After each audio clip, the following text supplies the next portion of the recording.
Okay, welcome to Gene Roddenberry's Andromeda, a retrospective. Thank you so much for joining today in Gen Con Online 2023.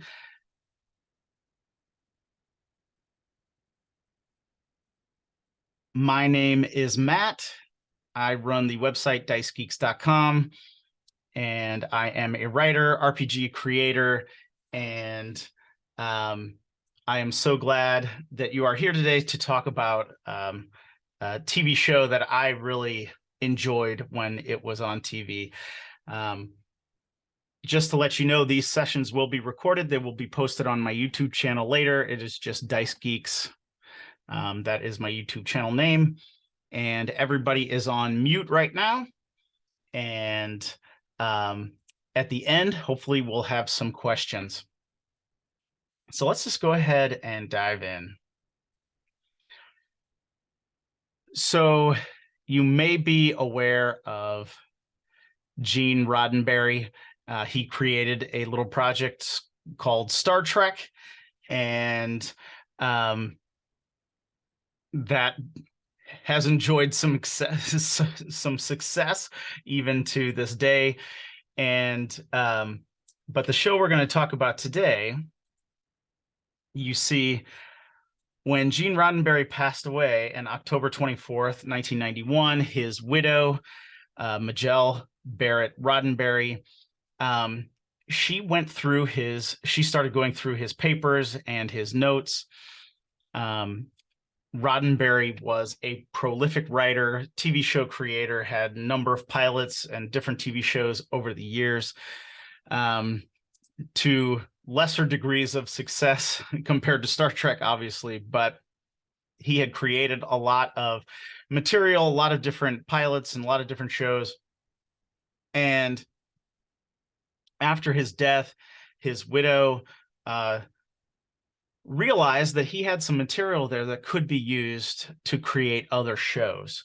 And so they began going through his papers. And of course, there was an audience for this because Gene Roddenberry had created Star Trek. So there would be interest just around anything created by him and, bearing his name, especially at this time when we're talking about kind of the mid 90s, when Star Trek The Next Generation is ending, Deep Space Nine is on the air, and it is enjoying a great surge in popularity. So the next step of the story, we get Robert Hewitt Wolfe. He was fresh off of being a producer and writer on Deep Space Nine, and he was invited out by Magog Roddenberry to start developing some show off of some material that was in Gene's writings.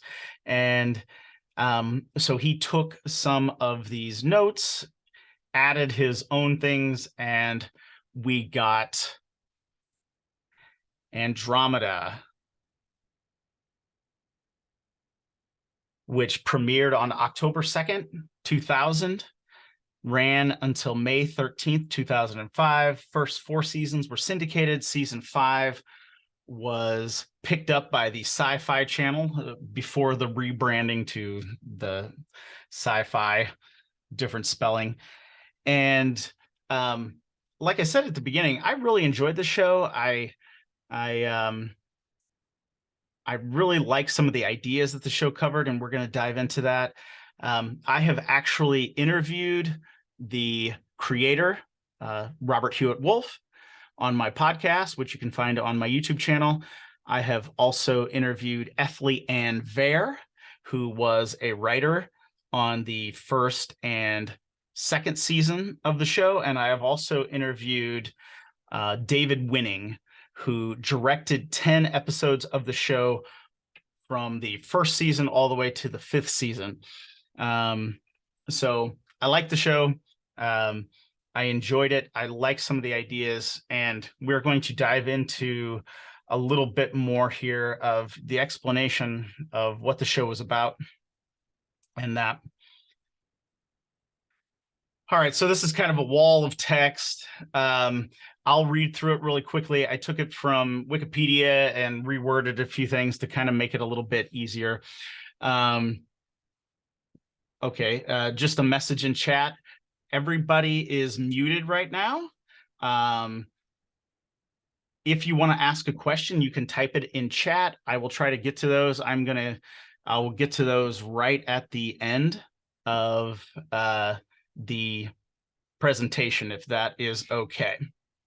And since there are not many of us, maybe we can interact in a bigger way, in a better way here in just a few minutes. But so here is this wall of text that kind of explains the premise of the show. I don't know who has seen the show, who has not seen the show. So yes, I guess I should say too, spoilers for a 25-year-old show. So I'm going to give away some stuff about the show. No worries there. I'll try to spoil some things on the macro, but not the micro if you want to go back and watch the show.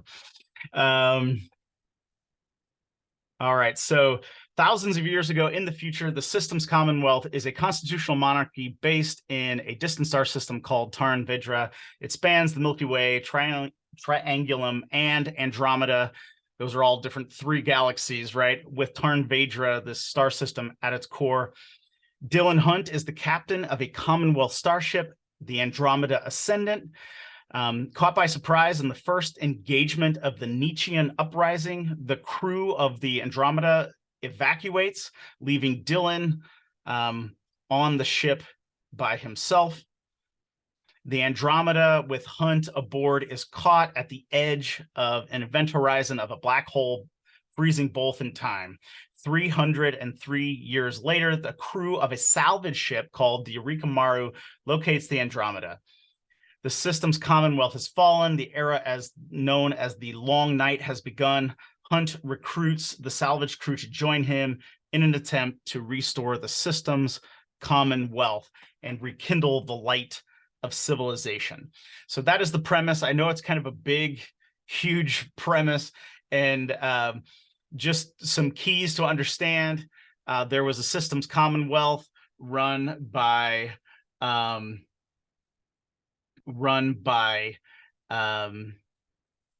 Vedra, this alien race, the Vedrans, who are kind of almost like an evolved higher level being, right? And they are holding the galaxy together in the systems commonwealth.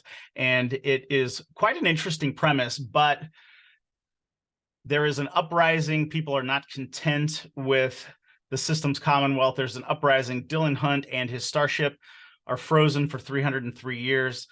And when he is kind of broken out of that frozen place in time, he is then now going to rebuild this commonwealth, right? And so he is a man out of his time and out of his place from a kind of a utopian era thrust into a dystopian world. So that is the basic premise there. So I wanted to break down really quickly some ideas here. So, right, Gene Roddenberry's Andromeda, it is not Star Trek.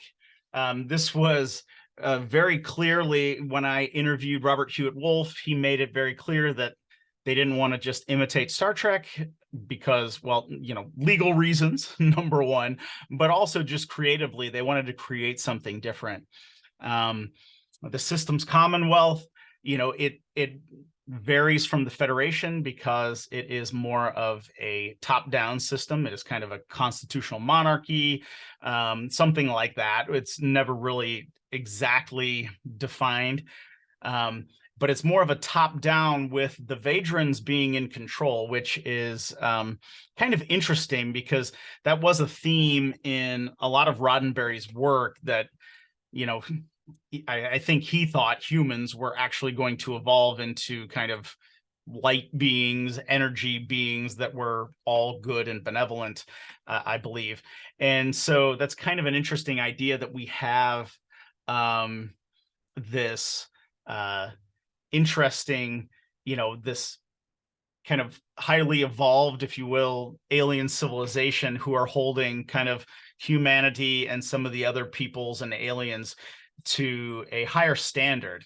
But that Commonwealth is going to be destroyed from the inside. Right. Then the High Guard. Dylan is a member of the High Guard, specifically the High Guard Lancers, which he talks about in a number of episodes. And it is not Starfleet. It is especially the next generation version of Starfleet, which wasn't military based, more of an exploratory space. The High Guard is definitely military, but they were meant to do good and to safeguard the galaxies. The Andromeda Ascendant is not the Enterprise. Definitely not the Enterprise, because it is very huge. It is a huge ship, but it also contains a lot of technology that Star Trek never really delved into too much, right? The Andromeda Ascendant has a fully sentient AI that works at the core of the ship.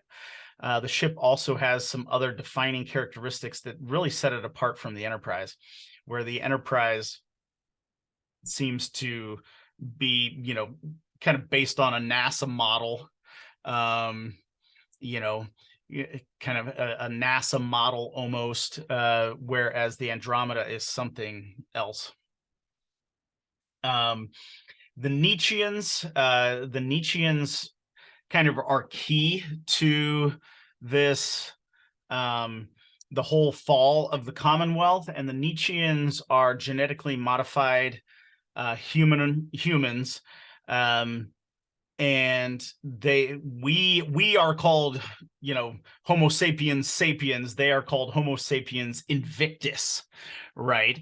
And because they feel they are better than us, and you know, pretty much in every way. They're smarter, they're physically stronger, and we'll get into more details here in a bit.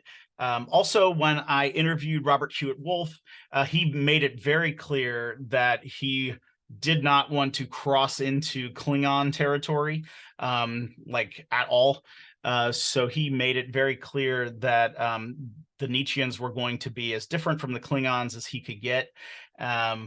So he kind of laid it out in a way where he was saying that if you know, a Klingon defeating his greatest rival would be him facing his greatest rival in one-on-one personal combat, and then they both die as a result of this combat, and that would be this great honor for the Klingon. Where he says the Nietzscheans, you know, while the Nietzscheans, you know, while the Nietzschean man is, or male, I guess, while he is teaching his 24 children archery, reading Sun Tzu, enjoying the company of his 12 wives, or checking the finances of his personal empire, you know, many, many star systems away, his great rival dies under slightly mysterious circumstances, right? And so he was like, he kind of set this up to say, well, Nietzscheans aren't Klingons in this way. And I thought that was kind of an interesting distinction, because he wasn't trying to retread Klingons.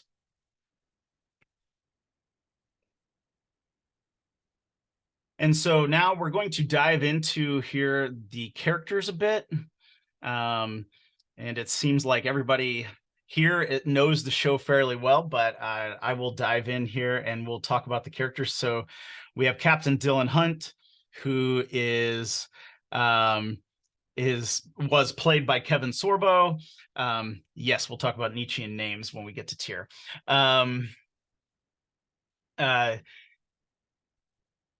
Captain Dylan Hunt, like I've said, he is from a past age. He was frozen in time for 303 years. Now he has been reawakened. He has this powerful ship, right? Nothing like when the Commonwealth fell, their technology fell with it. So the Andromeda Ascendant is now one of the most powerful ships in the known galaxies. Dylan Hunt instead of using that power for evil or for selfish gain, he is going to try to rebuild the Commonwealth, which is a very admirable goal, right?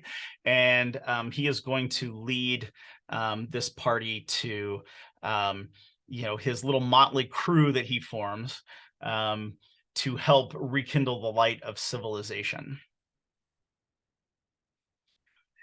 So we have Rebecca Becca Valentine, played by Lisa Ryder.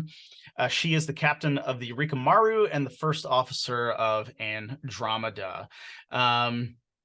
So at the beginning of the show, in the first episode, Becca leads the Eureka Maru to the event horizon of the black hole and tries to salvage the Andromeda. And she tries to salvage that ship, but then she ends up joining Dylan. So that's why she is the captain of the Eureka Maru, but she is the first officer on the Andromeda.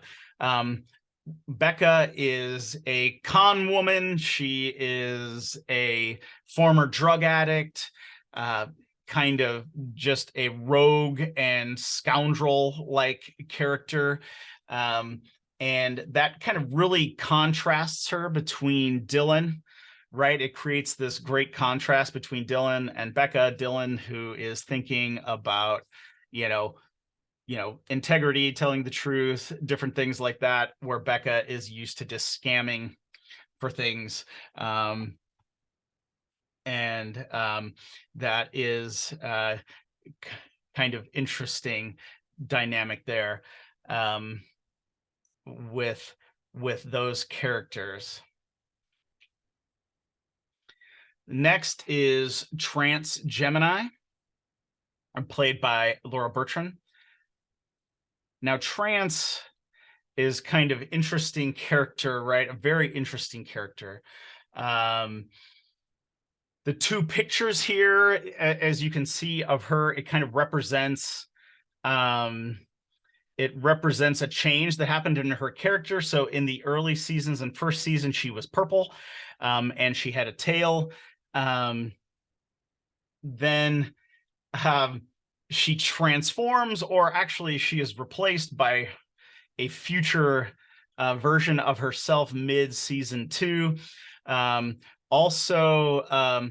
be saving up all of the questions here, and I'll be talking about those once I get through the content here. So please keep the questions coming. But Trance went through a number of changes, and this was under studio pressure.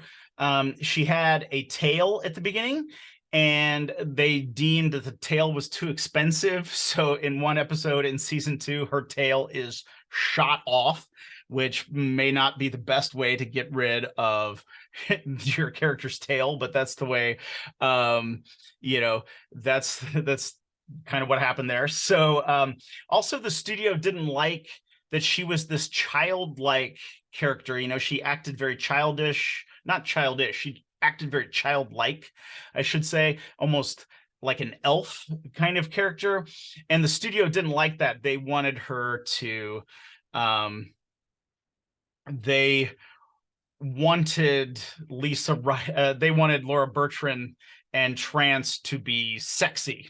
So they kind of demanded that she change. So the Robert Hewitt Wolf had a different version of Trance, for a future version of Trance, replace the past version of herself. And so they made her a little, I guess more attractive, I guess, even though Laura Bertrand's very attractive. I don't know what the studio was doing, but they didn't like that she was very childish, or childlike, I should say. And so they demanded a change. And so we went from purple Trance to gold Trance. And it is actually very interesting. If you know the show, like I said, I'm giving away spoilers to a 25-year-old show. Trance was the avatar for a sun, right? For a star, which is kind of really cool. So she is the humanoid representation of a star. who are obviously long-lived beings. They are sentient in this universe, and they actually have a council and things like that, which is quite, quite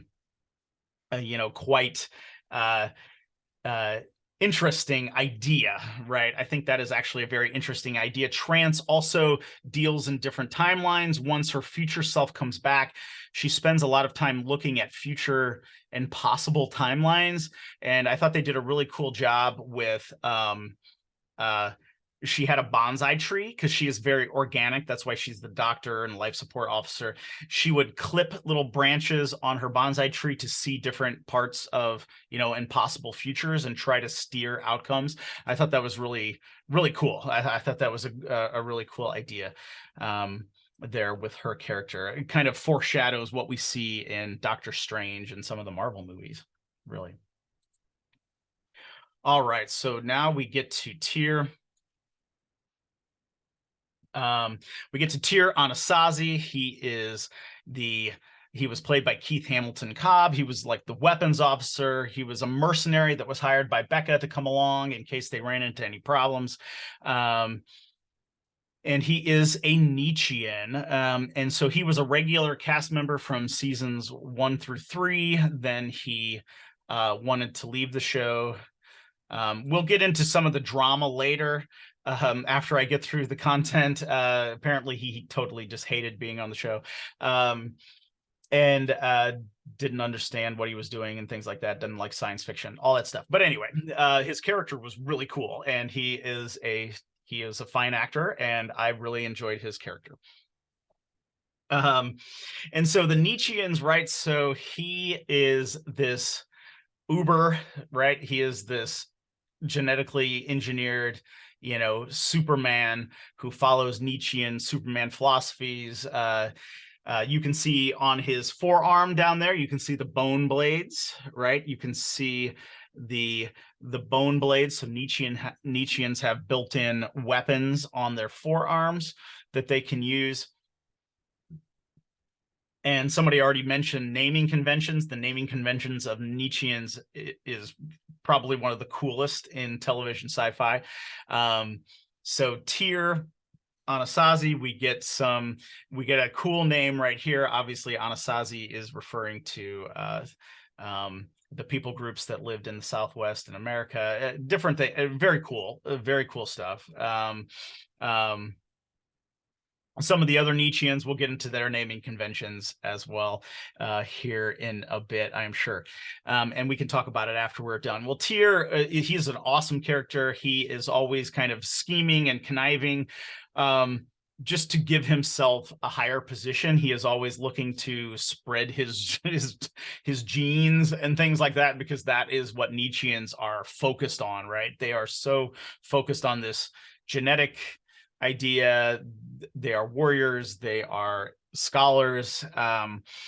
Very interesting, portrayal. Yes, I think Tyr is from the Norse god of war as well. So very cool character. Sad that he left the show. Then we get Seamus Zelazny Harper. He was the engineer. He is the only unmodified human actually in the crew. Dylan's mother was from a high gravity world, so Dylan has kind of super strength almost. Becca is infused with nanites from as an early child, and then of course Tyr is a genetically modified Nietzschean. All the rest of the crew are aliens, but Seamus Zelazny Harper is a unmodified, just normal human, and he is the chief engineer. He was played by Gordon Michael Woolvett. His middle name, Zelazny, of course, is a tip of the hat to science fiction grandmaster Roger Zelazny, who wrote Chronicles in Amber, right? And so he is the person who works on the ship and builds the ship and gets the ship going. He also builds the android avatar to Andromeda here that we will get to in a second. And he stays with the show the whole 5 seasons. All right. So here we have Andromeda, right? We have, but in two forms, right? So we have Andromeda, played by Lexa Doeg. She plays the hologram, which is the ship's artificial intelligence. She also plays the android avatar, which is usually called Rami, to kind of differentiate the two, which I appreciated. So that was, and like I mentioned, this is kind of one of the biggest changes, say, from Star Trek to Andromeda, is that the ship is a sentient being, right? She is, the ship is alive and it's controlled by this AI. And it is, in the show, and the writers play on this quite a bit. And it was a really fun angle. And I really did enjoy how they really worked these two different kind of incarnations here of the ship. So yeah, we have Andromeda, we have the android avatar, who, of course, like all androids, she is super strong, super smart, gorgeous, which doesn't hurt as well, I guess. And it really added to the show, I think, a lot, in the way that they treated her character. Really added an extra dynamic that they were really trying to explore, at least in some of the earlier seasons of the show. All right, now we are at Rev Bem here. Rev Bem was played by Brent State. I should say he was superbly played by Brent State. Rev Bem, he has a lot of names. He is also the Reverend Bahamel Far Traveler.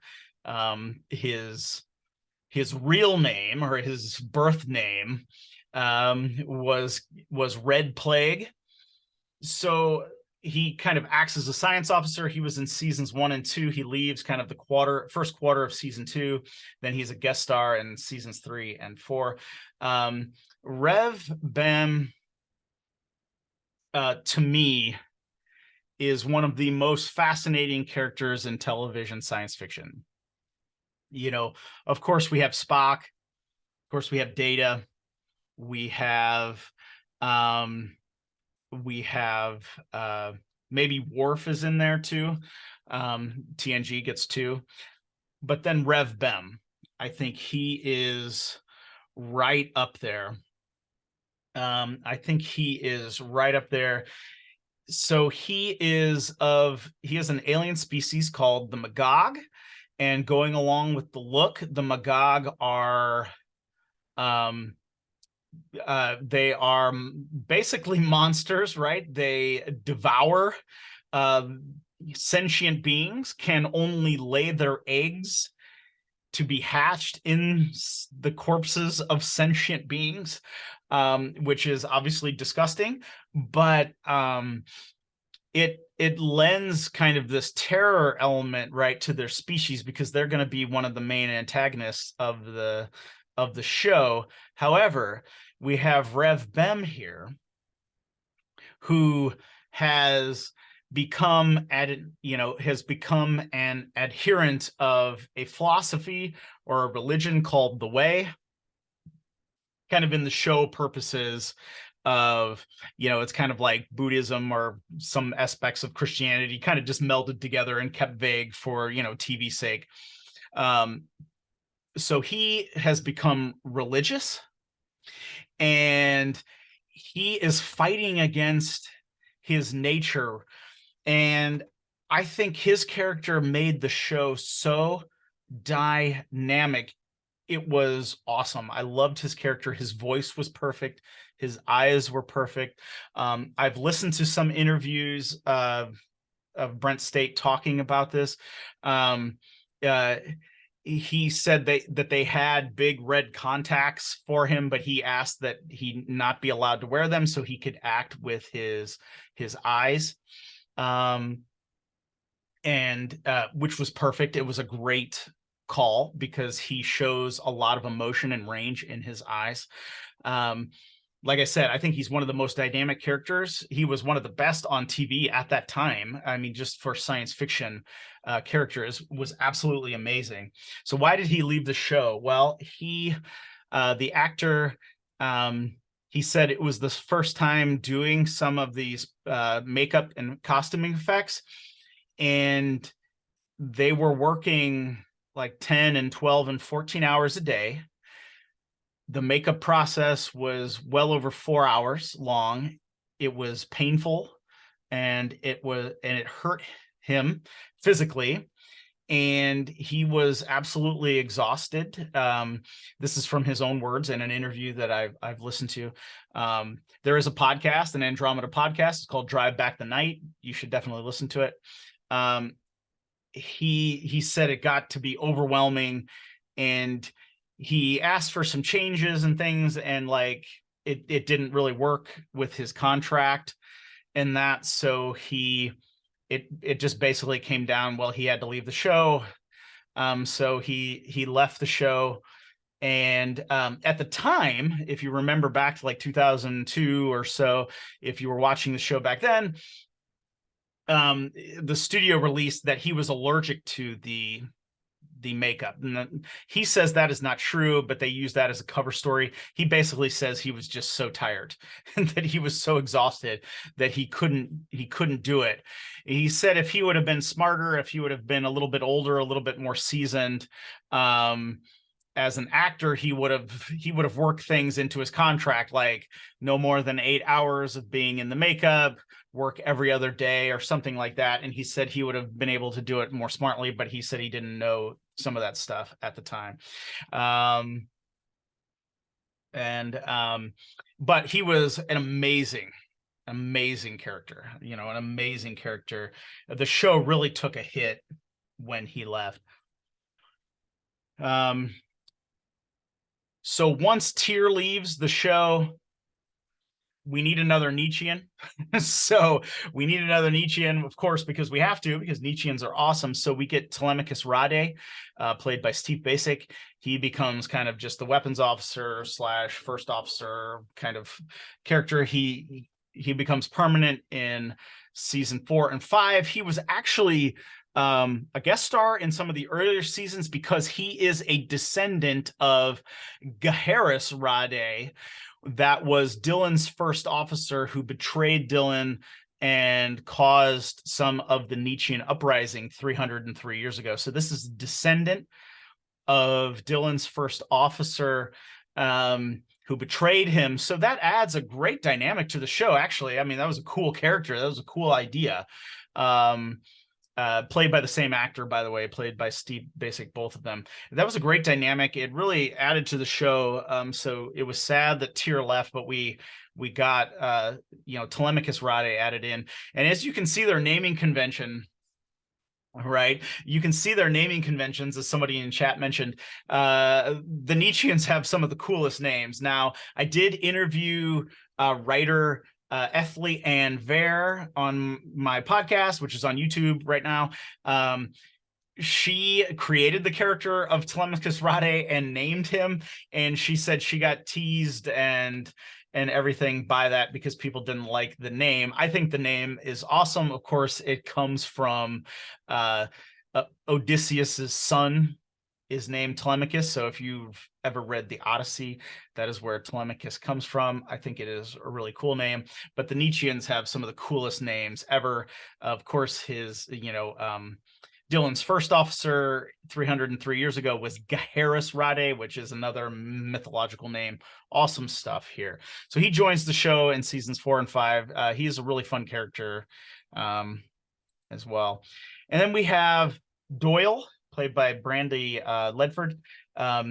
She's the second android avatar for Andromeda. She comes in season 5 only. I think my understanding is that Lexa Doig was on maternity leave, and so she has a baby, and so she wasn't going to be in some episodes.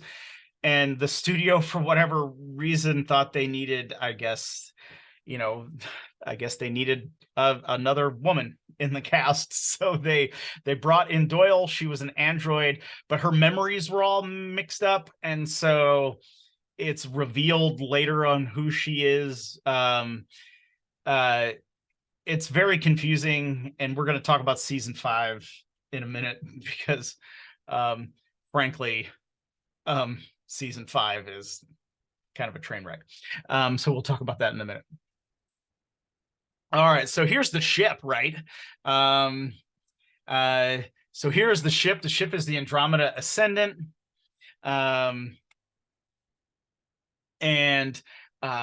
what was really cool about the ship is, the design of the ship was quite interesting, but what sets it apart from, say, the Enterprise, not only does it have, a sentient AI computer that controls the ship also has,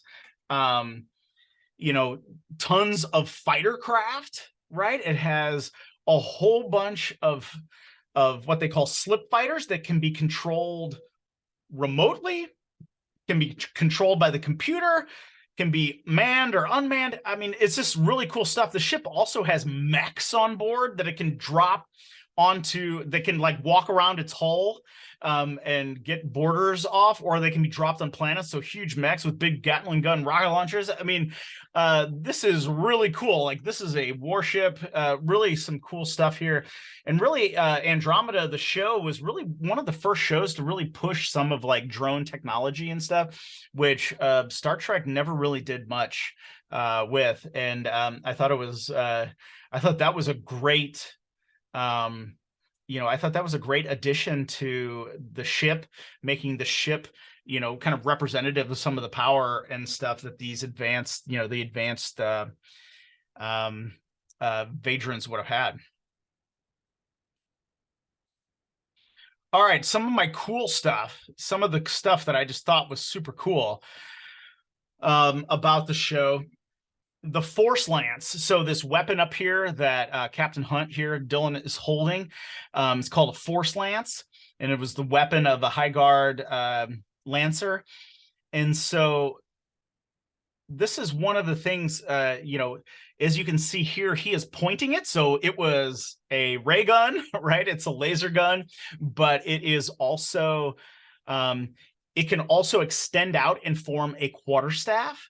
And it has some other abilities and little gadgety stuff on there as well. And I thought that was a really cool idea because we have a lot of shows that want to combine, laser guns with swords and things like that. And sometimes it just doesn't work. Star Wars obviously got the balance, right? You have a lightsaber, which can go toe to toe or beat any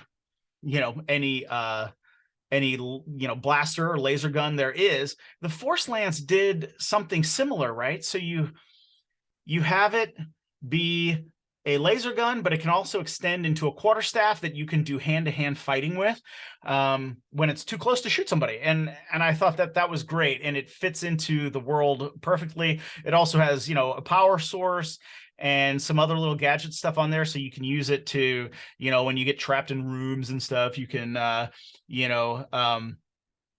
do some kind of cool stuff to, with its power source. So you kind of always got, some of that stuff there as well to give you some story options. So somebody's pointing out in chat, it could be lethal, it could be non-lethal, it could also just, you could just turn it into a quarterstaff and knock somebody silly with it, so you could talk to them and ask questions and things like that, so you don't have to just maraud through the galaxy, slaughtering everybody, unlike the Nietzscheans would like us to do, possibly. Another thing that I really liked here was the addition of three-dimensional Go. This is not only an homage to Star Trek, right? What does Star Trek have, right? Star Trek has three-dimensional chess. Well, Andromeda introduces three-dimensional Go. Of course, we would, Earth's culture would be heavily influenced by Asian aspects as well. So we just take an ancient game that you can see over here on the wooden board and see Dylan here playing.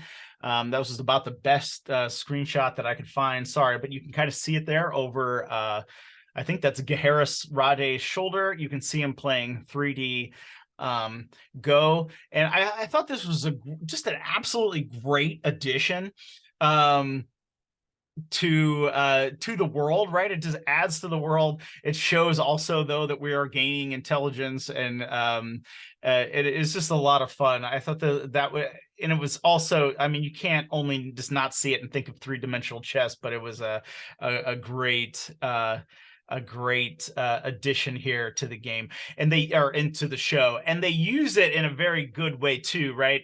As Dylan is talking to the Nietzscheans, you know, they're talking about outmaneuvering people, and Gaharis Rade was actually trying to send Dylan a message through the game, trying to tell him he was going to betray him, even though they were really good friends. In fact, Gaharis Rade was going to be the best man at Dylan's wedding. So very cool stuff here. And then also Dylan was trying to teach Rade some lessons about being self-sacrificial and things like that, which is so cool, and it keeps with the theme of the show. So I thought that was really awesome. All right. So here we go. Quotes are really, really cool. I think that was Winston Churchill. If not, it was Aristotle. So that's my joke. That's one of my jokes for today. Hopefully you are all laughing in cyberspace. Quotes. One thing about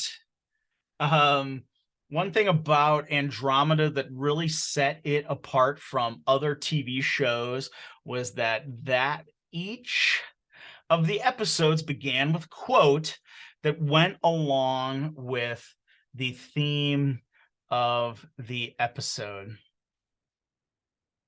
So here you go. So here is one example of a quote of that. So we have, humans say the road to hell is paved with good intentions. Why? Do they think there is a shortage of bad ones? Karmluk Pa'an Ku, the joy of lucidity, Commonwealth year 8633. So what this did to the show, I asked Robert Hewitt Wolf why he began using these quotes in the beginning of the show. Why? I mean, it's from the first episode onward, and I was like, why did you use that? You know, why did you use quotes at the beginning? And his first answer was, well, that their budget was so low that it gave them 30 seconds of screen time that was basically free. And I thought that was hilarious. I thought that was hilarious, but then I was like, well, really, why? And he said, well, it's a world building technique, right? You use a technique here in your, you know, you show a quote from your fictional universe, and it just all of a sudden it's just like, oh, right, there are other people in this universe. There are, you know, this is a deep universe. It's lived in. People are writing, people are creating, people are doing things outside of our main characters. And I thought that was a great addition. Also, Robert Hewitt Wolf is for the Gen Con crowd, right? He is a great role player. He grew up playing role-playing games, you know, as a kid. His go-to game was actually RuneQuest, I believe, and some of the names of some of the people in the quotes were some of his RuneQuest character names and some of his friends' character names from when they were kids, and I thought that was just absolutely cool, right? Just absolutely cool. And so here's another quote, screams of a billion murdered stars give lie to the night's peace while we cling in desperation to the few fragile spinning stones we call worlds. Wayfinder first order Hastori, aka the Mad Perseid, 217, after the fall of the Commonwealth. So really cool. Really cool. You have a dating system, you know, very cool quotes. think we get another quote here. Absolute power corrupts absolutely, which is a problem if you are powerless. Drago Musevni, Manifesto, Commonwealth Year 8433. So, of course, Drago Musevni is the founder of the Nietzschean people, and so he is all about power, right? Okay. So do we remember him? This is Robert Hewitt Wolf. He was brought in. He created the show. And he was the showrunner out of the gate. And I was just mentioning his contributions to the show. Midway through the second season, he was fired. He was fired not because he was doing a poor job or anything like that. He was fired because the studio and the production company that was running the show, they would hire really talented and expensive showrunners out of the gate. And then once they got into kind of second season, they would fire them and then replace them with other people. So they didn't have to keep giving the same people a raise, right? They didn't have to keep giving people a raise. So they didn't want to pay him more at the end of the second season because Andromeda, right? It premiered and it was kind of a lackluster premiere, didn't receive a lot of critical acclaim, and it was very low budget, but it really started building. The first season got really good, and second season was good, and it was starting to get some attention. So they figured that they would start to have to pay him. And they would have to pay him a lot of money. So they got rid of him. Also, they wanted to change the premise of the show a bit more. As we've mentioned, some of the drama, they wanted the show to be a bit more sexy. Apparently later they wanted the show to be more focused on Captain Hunt instead of more of an ensemble show. Some of those things like that. And they thought some of his plot lines were good, but they were like, oh, it's pretty complex. Actually, it was really cool. Some of his stuff that he was working on was actually very cool. All right, the fifth season. So, yeah. So the fifth season. So what happens? So midway through the second season, Robert Hewitt Wolf is fired. The show really changes in tone. Although second season is still pretty good. Third season is almost like a reboot. We have some of the same, we have the same character, same basic premise, but we almost get a reboot of the show and we kind of start over again. So season 3 starts out a little shaky, but then it gets stronger as we go through season 3. And then the problem becomes season 4 starts. We almost get a reboot again, and it feels like a different show. There's a tonal change. And then season 4 is fairly good. It kind of it doesn't hold a candle to the first season or in that, but like it's pretty good. But then the fifth season goes off the rails. The fifth season is a kind of a train wreck. Really, the premise of the show is totally changed. The budget was slashed. The ship is basically mothballed, so they're stuck on a weird planet. It's just a totally different show. And I agree with somebody here in the chat. First 3 seasons are really good. Really good. Season 5, I don't know what they were doing, but it kind of just really went off the rails in season 5. All right, some of the best episodes. Real quick here, these are personal opinion, obviously, but a double helix from the first season I think is a great episode. Angel Dark, Demon Bright, also from season 1, I think is an excellent episode. If you like time travel episodes, Angel Dark, Demon Bright is right up there with some of the great time travel episodes from Star Trek original series and Star Trek TNG, and Deep Space Nine as well. Some of the time travel episodes, Angel Dark, Demon Bright, fantastic episode. So actually, if you haven't watched the show, or you haven't watched the show in years, it's not too much of an investment, because Double Helix is episode 5 of season 1, and Angel Dark Demon Bright is episode 6 of season 1. So I think that's the numbers. So if you just want to go back, the show is available on Tubi and a number of other streaming platforms. It just has commercials in it, so it has ads, but it's available for free. You can watch it on those shows, on those streaming services.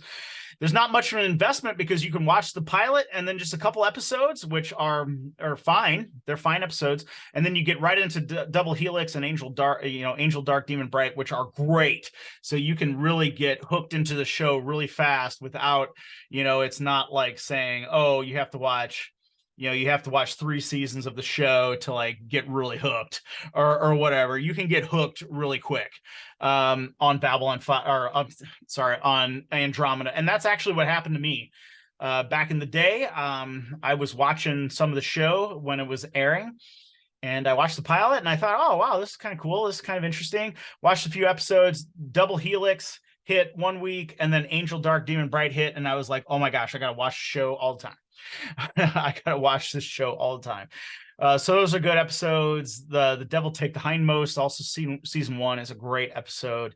And then we get It's Our Come Round at Last, season 1 finale, and The Widening Gyre, I think that's how it's pronounced, season 2 premiere. These were great. These were great episodes. They were also filmed in great ways. They used a lot of filming techniques that I thought were a blast. In some of these, Rev Bem is tempted to go back on his religious and pacifistic vows, and great character development here. And then in season 2, Una Salis Victus, just an amazing episode showing kind of a contrast between kind of a valiant, selfless soldier and the selfish, kind of me-centric Nietzschean soldier, with Dylan and Tyr in kind of this back and forth mission. Amazing episode. Loved it. So that is some things there. Okay, questions. I know I talked a lot today. I didn't mean to talk this much. I do really love this show. You can put your some of your questions into chat right now. I will go back up here and look at chat. Please let me know if you have any questions here about the show, or anything I missed. Yeah, some comments. Yes, they just needed, the studio just wanted a sexy girl. That's why Doyle is added in season 5, I guess, which is kind of sad. It could have been an interesting, you could do something interesting with that. Yes, I totally agree. China and India should have a big influence on science fiction in the future. And they don't usually in science fiction shows. So seeing Go in there was really great. Yeah, some examples of different media using quotes. Better than Tech War. Oh, thank you for bringing up Tech War. Tech War, I actually like Tech War. At least some of the first TV movies, I thought they were a lot of fun. I thought they were a lot of fun. Actually, Lexa Doeg is in Tech War. She played Cowgirl, a hacker in Tech War, because they all came out of Canada. This era of television, kind of the golden age of syndicated sci-fi and fantasy television programming, came in the late 90s and early 2000s. Sadly, that is gone. I love some of that. Yeah, somebody talking about Deep Space Nine and Babylon 5. Actually, it is believed that Paramount did take quite a bit from Babylon 5 because J. Michael Straczynski pitched to them. But that is off topic. Tech War, yeah, somebody said I've never seen Tech War, but I wanted to see it ever since I've heard of it. It's definitely the first movie. They did like 2 or 3 or 4 television movies of Tech War. Very interesting to watch.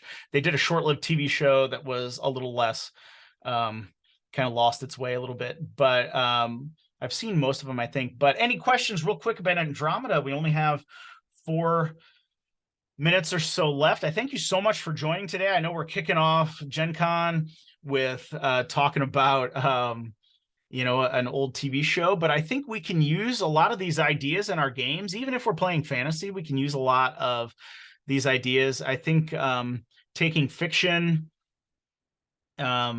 exposing ourselves to a lot of different fiction, a lot of different stories helps us when we're storytelling, when we're running games, when we are creating, when we're running games, when we're creating characters, it helps us. Also, there's this things that we can take and put into our sci-fi games, like right instantly, and people will enjoy them. Some things from Andromeda, but yeah, any specific questions about the show that you guys would like to hear? I know I mentioned that I have interviewed Robert Hewitt Wolf, F. Lee Ann Vare, who was a writer, and David Winning, who was a director. You can find all of those interviews on my YouTube channel.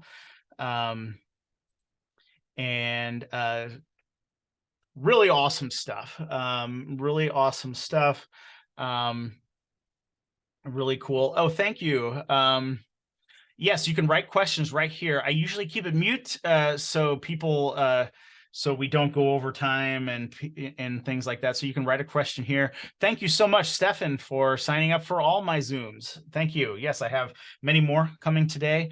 I hope I answered some of your questions about Andromeda. Like I said, yeah, definitely write your questions in chat, please. And I will get to them really quickly. Still have a couple minutes left. I want to respect everybody's time, though, today. Andromeda, I thought, was really fun. They had a lot of interesting ideas that they were really trying to pull off. Drago, when did he show up? Yes, Drago Musevni. They started playing a lot with that. Drago Musevni was the founder of the Nietzschean race, I guess, people, species, whatever they are. And the Nietzscheans believed in genetic reincarnation. So what started at the beginning of the show was that it was actually introduced in the episode Double Helix, which I say is great, that Tyr's son, who we find out Tyr has a son later, his son, whose name is Tamerlane, is actually a genetic reincarnation of Drago Musevni. And when Drago Musevni, his genetic reincarnation, shows up, basically it's going to become like a messiah figure, right? And unites the Nietzscheans under one leader, in which case they would be almost unstoppable, right? They would almost be unstoppable. And that was going to be a timeline that played out, but that got derailed later on when Keith Hamilton Cobb wanted to leave the show. And so they kind of just made Tyr pretend to be the genetic reincarnation of Drago Musevni, and it gets really convoluted. It gets quite convoluted. And then actually Becca goes into the future to become the mother of she goes into the past, excuse me. She goes into the past to become the mother of the Nietzscheans, and she actually hooks up with Drago. I don't know. It gets very confusing, but it gets very confusing. Watch the show. I wish everybody would enjoy the show. I thought it was great. We are out of time here. I thank you so much for coming today, and I look forward to seeing some of you in other presentations. Go watch Andromeda. It is on all streaming, a lot of streaming platforms, Tubi, Freevee, all that. Also, I will post a recording of this seminar to my YouTube channel this evening. All right. Well, thank you so much.